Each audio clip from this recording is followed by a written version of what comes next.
हफ्ते के 6 दिन, दिन में 8 घंटे लगातार काम करने के बाद भी क्या कभी वो जॉब सिक्योरिटी वाली फीलिंग आती है? शायद नहीं, है ना? और अगर ऐसा लगता है तो आप अकेले नहीं हैं। इंडिया में ज्यादातर मिडिल क्लास लोग पता है इसी टेंशन में जीते हैं कि यार अगर नौकरी चली गई तो क्या होगा।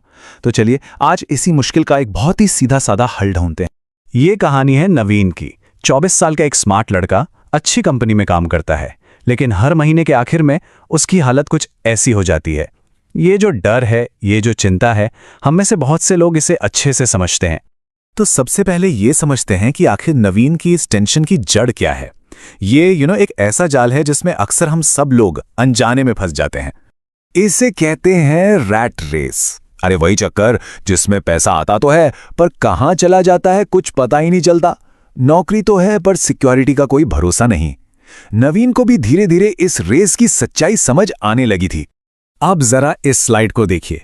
नवीन की पूरी कहानी साफ हो जाएगी। सैलरी आई 40,000। इसमें से ये पहला बार देखिए 10,000 तो सीधे दोस्त का उधार चुकाने में चले गए, और ये दूसरा बार 6,000 रुपए EMI और किराए में। मतलब महीना खत्म होने से बहुत पहले ही पैसा खत्म। यही वो प्रेशर है जो उसे हर पल परेशान करता है। और यहीं पे कहानी में एंट्री होती है अभिनव की, नवीन का दोस्त और एक तरह से मेंटोर भी। अभिनव ने देखिए एक बिल्कुल अलग रास्ता अपनाया था। उसने सिर्फ अपनी सोच बदली और वही उसका सबसे बड़ा सीक्रेट था। अभिनव ने नवीन को जिंदगी की सबसे जरूरी बात समझाई, एसेट और लायबिलिटी के बीच का फर्क। बहुत सिंपल है। एसेट वो चीज है जो आपकी जेब में पैसा डालती है, और लायबिलिटी वो है जो आपकी जेब से पैसा निकालती है। अब सोचिए, हमारा फोन, हमारी गाड़ी, ये सब असल में क्या है? लायबिलिटी है, एसेट नहीं। और ये स्लाइड ये आपको सच में चौंका देगी।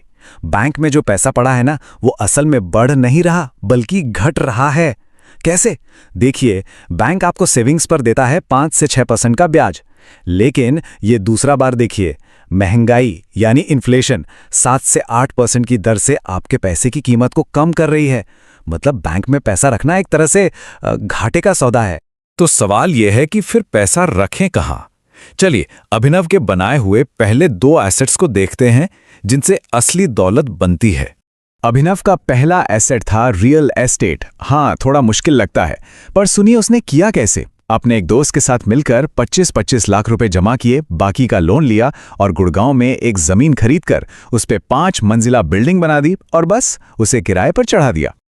और इसका नतीजा जबरदस्त। आज अभिनव को हर महीने बिना कुछ ज्यादा किए किराए से 50,000 रुपए की पैसिव इनकम होती है। ये वो पैसा है जो उसके लिए काम कर रहा है, ना कि वो पैसे के लिए काम कर रहा है। अरे ये तो सिर्फ एक फायदा है। इसके साथ साथ उसकी प्रॉपर्टी की वैल्यू भी तो हर साल औसतन 10% बढ़ रही है। मतलब एक ही इन्वेस्टमेंट से डबल कमाई। एक तो किराया और दूसरा प्रॉपर्टी की बढ़ती हुई कीमत। अच्छा, अब आते हैं अभिनव के दूसरे एसेट पर जो काफी अनोखा है। इसे कहते हैं लग्जरी इन हैंड्स।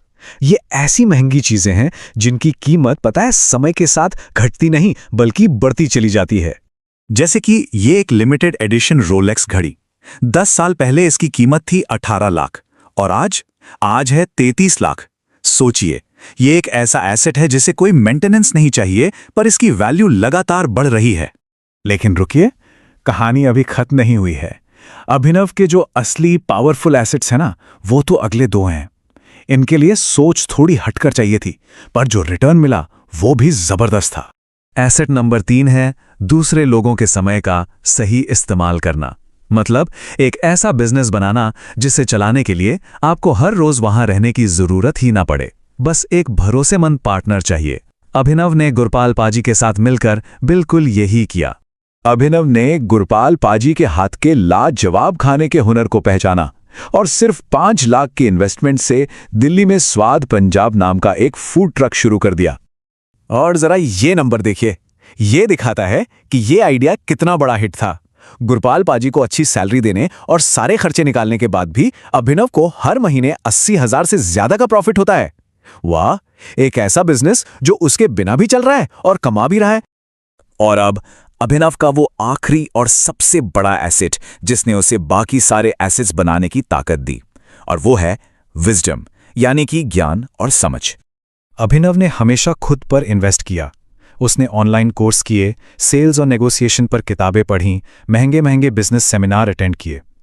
इसी ज्ञान की वजह से उसे जॉब में प्रमोशन भी मिले और नए बिजनेस आइडियाज भी आए। ये वो इन्वेस्टमेंट है जिसका रिटर्न इन्फिनिट है, अनंत है। तो अभिनव की कहानी से हमने बहुत कुछ सीखा, है ना? लेकिन अब सवाल ये उठता है कि कोई भी अपनी फाइनेंशियल आज़ादी की राह पर अपना पहला कदम कैसे उठाए। अभिनव की ये बात हमेशा याद रखिए। अगर मैं सिर्फ बैंक में पैसा जमा करता रहूंगा तो बैंक तो अमीर हो जाएगा, लेकिन मैं वहीं का वहीं रह जाऊंगा। असली समझदारी पैसों को अपने लिए काम पर लगाने में है। तो एक पल रुककर जरा सोचिए, किसी भी इंसान का सबसे बड़ा एसेट आखिर होता क्या है? क्या वो कोई चीज है या कुछ और? इसका जवाब बहुत सिंपल है। किसी का भी सबसे बड़ा इन्वेस्टमेंट वो इंसान खुद होता है। उसका ज्ञान, उसकी स्किल्स, उसकी सेहत। अपने इस सबसे बड़े एसेट पर इन्वेस्ट करना शुरू करना चाहिए और फिर देखिए असली दौलत कैसे बनती है। उम्मीद है आपको इस बातचीत से कुछ नया सीखने को मिला होगा। अगर हाँ, तो इसे लाइक करें, शेयर करें और आगे भी ग्रोथ से जुड़े ऐसे ही आइडियाज के लिए सब्सक्राइब करना ना भूलें। मिलते हैं अगली बार। जय हिंद।